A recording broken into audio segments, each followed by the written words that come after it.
This is Census Cultural, and we are delighted to have Professor Paul Hagerman today with us. He is the Distinguished Professor of Biochemistry and Molecular Medicine at University of California, Davis, and also Mind Institute Investigator at University of California. We are proud to say he is also the team leader of the recent research project, which engages world scientists from Heinrich-Heine University and the UC Davis Mind Institute in Northern California.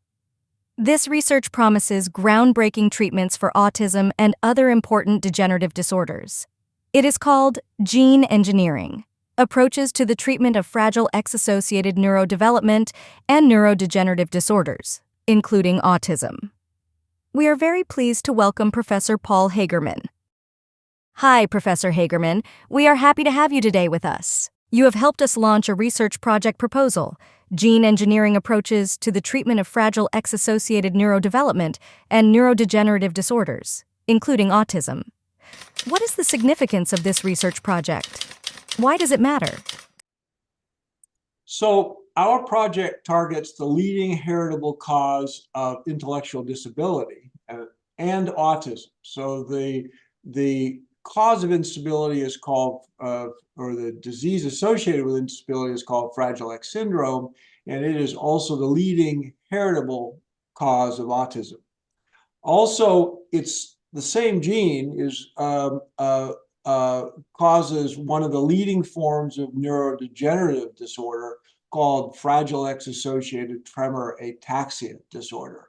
So both orders are caused by mutations in the same gene, the Fragile X gene. So because previous efforts have targeted individual molecular pathways and have largely failed in clinical trials, our approach is to look at the targeting of the expression of the gene itself. So we go upstream and target, because we know what the gene is that's responsible.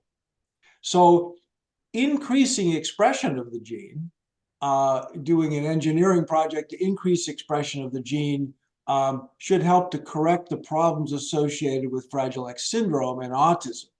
Whereas decreasing the expression of the gene among those who are carriers, those who will develop FAXTAS, the neurodegenerative problem, will reduce the toxicity associated with that form of the mutation, and so hopefully correct that problem.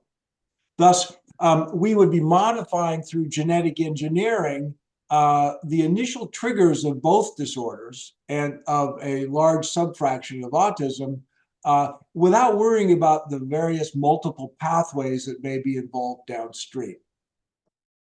What is your specific role in this project? So our laboratory and that of my wife have been involved with Fragile X syndrome and autism and the neurodegenerative disorder for many years. And so one of the aspects of our laboratory is that we have one of the largest patient population or sets of patient populations, at least in the United States, if not in the world. And so being able to develop resources, patient-based resources, is something that we can do. Now, our laboratory specifically will work with the development of gene engineering tools for targeting the gene, both for upregulation of the gene for Fragile X syndrome and autism, and for downregulation of the gene for the neurodegenerative disorder FAXTAS.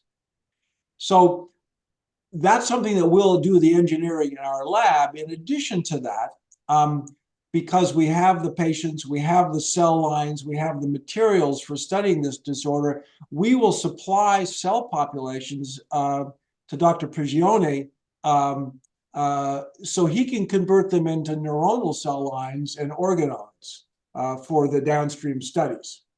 So we'll then work with Dr. Prigioni to apply these tools to both populations of individuals with Fragile X syndrome and autism and with the neurodegenerative disorder FAXTAS to test efficacy of our various engineering tools prior to going forward with clinical trials.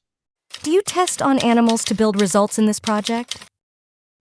We do not test animals, and one of the important reasons for that is that The models that we and others have used to look at these disorders, particularly mouse models, are not very effective in recapitulating the disorders. That is, a mouse model of Fragile X syndrome or of FACS is not a very good representation of the disease.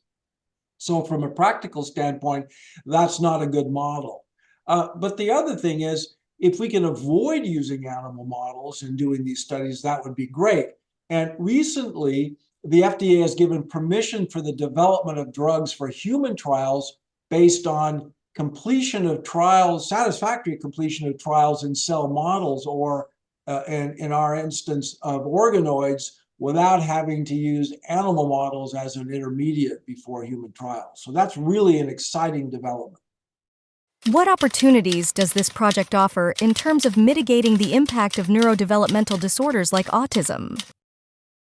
So, at a minimum, the proposed research holds the potential for treating the largest subpopulation of individuals with autism, that is, those with Fragile X syndrome. But we and others have found evidence that autism more broadly, that is, not those involved with Fragile X syndrome, many also have lowered levels of the Fragile X proteins for reasons we don't fully understand. But we think that by correcting that deficit in others, not just those with Fragile X syndrome, we may be improving some of the features of those individuals with autism.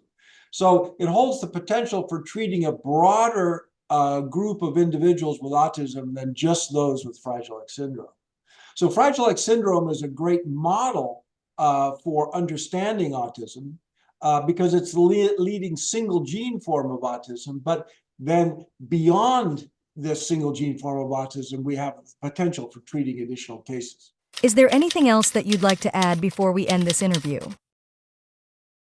Yeah, so private funding for this type of research is of critical importance to move the field ahead. We certainly are aware of this from previous private funding we've obtained that really allows one to do the initiating studies. That is, before the research program is fully mature enough to go to NIH for funding. They like to see some nice preliminary data. So funding these programs both allow you to develop the project to the point where you can go to NIH, and it's much faster. That is, you can get on the ground and get results much faster than you could if you were trying to go through NIH, which could take a few years to do.